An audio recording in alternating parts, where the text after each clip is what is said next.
being authentic is actually much less glamorous than people make it out to be. And in fact, it feels very negative. So in this video, I'm going to dive into how to know you're being authentic and how to cope with the maybe less positive feeling that you're going to feel as a byproduct. In this video, I covered why we struggle to be authentic and what authenticity really is and how to embrace it.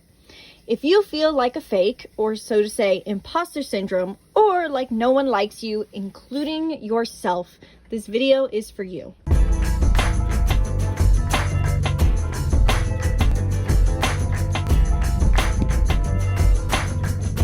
Welcome back to the Be the Hero channel. I'm Isabelle, and these are the dogs that I'm dog sitting that will be walking around.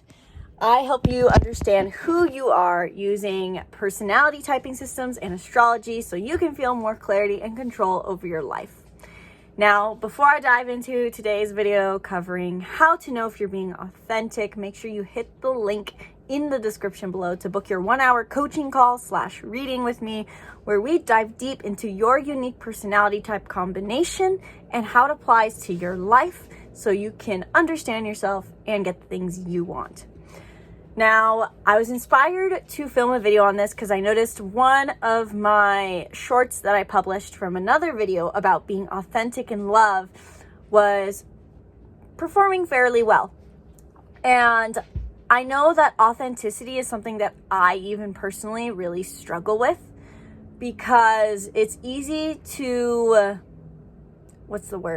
to misinterpret being a persona for being authentic, or there's a lot of self-doubt that can frankly come up around that. I know I still go through life often having to ask myself, am I being authentic? So I wanted to share some of the things I do and tools I use to recognize whether I'm being authentic or if I'm being inauthentic with people, whether this is in dating, in friendships, or even with family. This applies to any and everyone. But if you're looking specifically to understand what it means to be authentic and you want to be able to have some tools in your toolkit for identifying whether you're being authentic or not, this video is for you. So first and foremost, when it comes to being authentic, I'm someone who actually thought they were being very authentic a lot of their lives. I was very enthusiastic, but also laid back, especially with my family. I seemed to be much more of a quiet, chill person who would word barf. And with friends, I was the life of the party, ringleader, super loud. And I thought these were both very authentic versions of me, because for me, I thought authenticity was if I felt positive about how I was being in a social setting. And turns out that's not the truth, unfortunately. While it was definitely fun to be this more outgoing personality at times and being able to basically shapeshift in a way that I thought were just facets of my personality, it did not feel, or it was not what authenticity was. So unfortunately, authenticity does not just necessarily mean you feel positive when you're interacting with someone. That can be a sign if you're someone who struggles to be honest with people, that you feel positive. But there is a level of what makes authenticity so hard to identify is that we feel good when we are getting a good response from people, when we are basically validated. And Gabby was actually telling me about this interesting study she heard, or fact on a podcast, that there is a part of our brain that basically observes other people and their minuscule movements and expression changes, so then we know if we're doing the right thing. So it's basically the part of us that reads minuscule body language to know if we're doing well, because our natural instinct is to be the version of ourselves that's going to get affirmed, because we have a primal belief that if we are rejected, that equals abandonment, which equals death. And that is one thing I've really had to notice for myself and just pay attention to my own observation of people's behaviors when I'm feeding off of people's behaviors. I know this is huge for other people too. For example, my dad is someone who everyone says they love and he's great. He's so social. My dad is the most introverted guy I know. But the second people walk in the room, he puts on a persona of liveliness and he feels frankly beaten down after, but doesn't recognize that's because he's being inauthentic.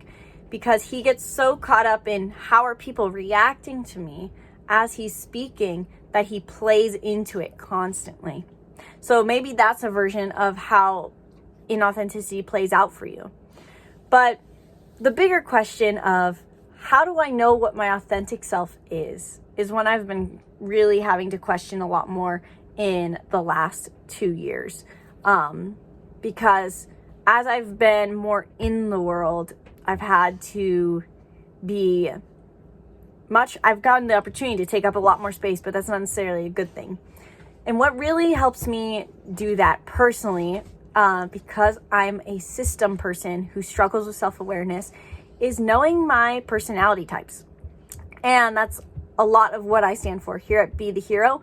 It is not the end-all be-all solution, but it is a solution. So some ways that I use this is, for example, I know my astrological birth chart, my Enneagram, and my Myers-Briggs.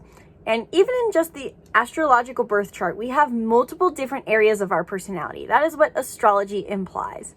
On top of it, our Enneagram shows us the wound we are afraid of facing. That basically plays out when we're trying to find the personality to be around people. And my Myers-Briggs tells me how I'm viewing other people. But very much the astrology aspect, I'll touch on first, helps me a lot because, for example, my moon is in Cancer, which means I have a very emotional soft side and that I seek a lot of emotional connection. Very much can make me an anxious, avoidant person, so to say.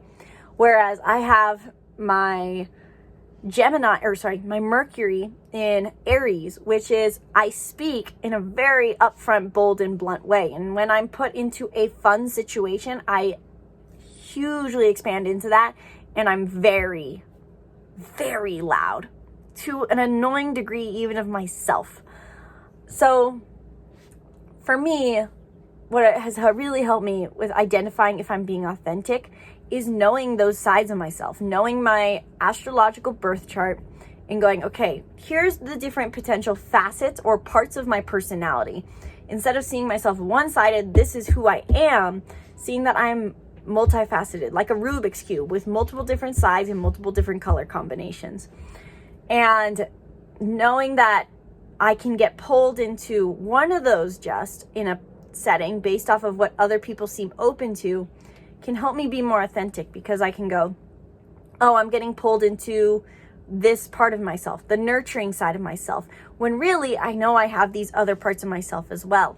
So I'm going to be aware of it in this interaction and try to be neutral rather than doing what gives me approval, which is a hard thing to do. But basically, if you're struggling with being authentic, one way you can go about it is really understanding in the astrological view that you have multiple different sides of your personality, or in a non-astrological view, writing out what are the different sides of my personality.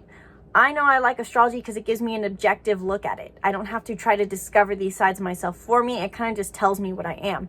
So I know I have a very bold and blunt side. I know I have a very sensitive side, and I can see where these are going to play out. So in a social group, I'm going to tend to be loud and dynamic and excited and rallying, but I also have to keep in mind that I have a side that wants one-on-one connection and wants to just talk about the more important things in life or emotionally connect. Or on the other hand, I can be in my relationships and be this overly sensitive person and forget that I have this upfront side of myself that I feel like I can't embrace in relationships. Just being aware of these and then trying to bring out these other sides really helps me be authentic. Now, it is a fine line to walk, because I do know that there is the kinds of people who I have definitely been in my life that I call the Zodiac Zoes, who blame everything on their label. Oops, I spilled my coffee. I'm such a Pisces, Cancer, rising, Gemini moon, sun ascendant, vortex, blah, blah, blah, blah, blah. And while that can definitely sound like what I'm promoting is using this system in a way to understand that you are a multifaceted being. And you will know that you are being authentic when you don't feel like you are in one side of yourself, but you somehow float between these all. Unfortunately, authenticity is not just one thing we eventually find and hold. It is a state of awareness, so to say. Instead of feeling like we are being this, we are being a little bit of everything. We're free flowing between different parts of ourselves, which in an extreme sense can be what people label bipolar, but in a healthy sense is just existing. Authenticity comes from the realization that we are not just who we appear to be in our personality traits, but we are what we believe in, what we do, what we think, how we treat other people. We are the culminations of all the things we are, do, and say. So that alone really helps me with authenticity. So going through the process of understanding the facets of my personality using astrology, and you can use the Enneagram as well for this, or other personality typing systems, which all of them I cover in my readings that you can book below. And then detaching from it, basically boxing myself and then unboxing myself, going, okay, these are the parts of my personality, and now I know I'm greater than my personality. So basically going from, I'm in one persona, how can I bridge and be all of the sides of myself? Now, how can I accept, once I can do that, that I am none of these things? I am not my behaviors. I am all the things I say, do, am, speak, believe. This is huge. And then even one step deeper about authenticity that I really want to cover, that is a very hard one. We cannot be authentic if we do not feel in our core that we are always seen and heard. And the only way we can do that is by seeing and hearing ourselves, because if we seek it from an external source, it will never be enough, because we're seeking it deep down within ourselves. We have to affirm to ourselves that we are seen and heard. And this is one I can still currently struggle with. It is a constant upkeeping that I have to do. But if we do not feel that we are enough, basically, as we are, we will seek to be the personas that feel worthy, that get the attention, that get the security in other people. So in order to be authentic, we have to be able to basically ground into our sense of self and affirm and give ourselves the things we need. And if you don't know exactly how to do that, really this is the idea of just loving yourself. And you can check out my video on my YouTube channel about loving yourself. I will probably put it up here. I can never remember for the life of me which side it shows up on. But in conclusion, if you're struggling to be authentic, really just think about it this way. Look into the different sides of your personality. What are all the different personas you can play out? Who are you with your siblings? Who are you with your friends? Who are you with your mom? Who are you with your coworkers? All of these are parts of you. Who are you with yourself just? And bridge them all together. Instead of thinking about it as what part of me makes me feel relaxed, positive, and comfortable, think about it as how can I bridge these all together? Because we tend to go towards whatever makes us feel secure. And just because we feel positive doesn't mean we're being authentic. Authenticity in the end will feel like being a nobody, so to say, because we're not overly in an identity. We are just existing as human beings, which is the authentic version of what we all truly are in the end.